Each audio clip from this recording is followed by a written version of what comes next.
नमस्कार, मी सद्दाम सिंग मुल्ला. आपण पाहतात SM नेटवर्क पुस्तक पीपल मराठी. चला तर पाहूया आजची ठळक घडामोडी. संगमनगर तारदाळ येथे साक्षीदार झाल्याच्या रागातून दुचाकी पेटवणाऱ्यांना दोघांना पोलीस कोठडी. शहापूर पोलीस ठाणे हद्दीत संगमनगर तारदाळ येथे एका सेवानिवृत्त कर्मचाऱ्याच्या घरी जाऊन दोघांनी मोटरसायकल व घराच्या पार्किंगला आग लावल्याची धक्कादायक घटना घडली आहे. या प्रकरणी शहापूर पोलीस ठाण्यात गुन्हा दाखल करण्यात आला आहे.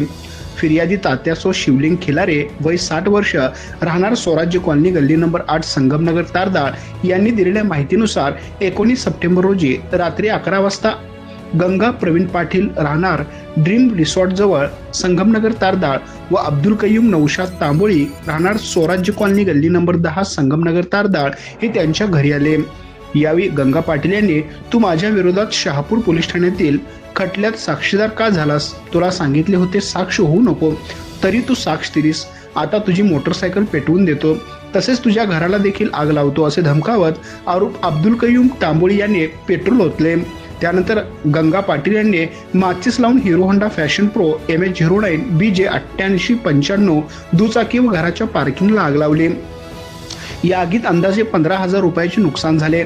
प्रकार घडताच दोघे तेथून पसार झाले. फिर्याद्यांनी तात्काळ शहापूर पोलीस ठाण्यात हजर राहून तक्रार दिली. फिर्यादीच्या तक्रारीवरून गुन्हा दाखल केला आहे.